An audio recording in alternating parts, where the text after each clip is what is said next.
नमस्कार मंडळी. आजची रेसिपी आहे बघा, बटाटे.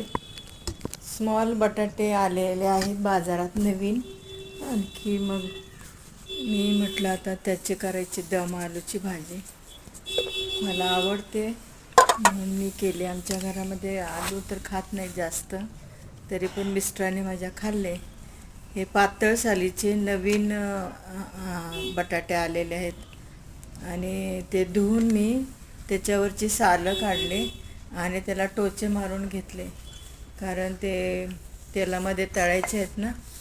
तेल आणि थोडंसं तूप घालून मी तळलेले आहेत. ते टोचे मारल्यामुळे ते लवकर मग शिजतात पण, आणि मसाला पण आतमध्ये जातो त्याचा. म्हणून मी टोचे मारून घेतलेले आहेत आणि फ्राय करून घेतलेले आहेत. चांगले फ्राय करून घ्यायचे, ब्राऊन होईपर्यंत, कलर बदलेपर्यंत. आणि मग त्याच्यासाठी मी मसाला 10-12 काजू, आणखी 1 चमचा खसखस भिजत घातलेली आहे. मी जवळजवळ तास दीड तास झालं भिजत घातली आहे. आणखी फोडणीला मी जिरं आणि 1 तेजपत्ता, दालचिनी, 2 लाल मिरच्या असं मी फ्राय केलेलं आहे. आणखी 2 मोठे कांदे घातलेले आहेत मी. 2 मोठे कांदे, 2 मोठे टमाटे चांगले फ्राय करून घ्यायचे ब्राऊन होईपर्यंत. आणि ब्राऊन होण्यासाठी मी मीठ घातलेले. आणि हे काजू आणि खसखस मी बारीक वाटले.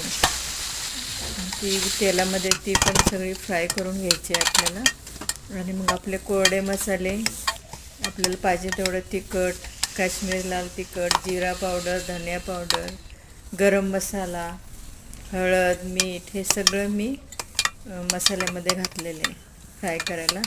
आणि आलं लसूण पेस्ट घालायची विसरले म्हणून मी आत्ता वरून घातलेले, कारण बटाटे शिजतच होते ना. आणि मग काय शिजून झाले असेल म्हणून मी घातले, कारण विसरले होते मी. कशी वाटली ही रेसिपी बघा. 10 मिनटं तरी शिजवून घ्यायची परत झाकण ठेवून.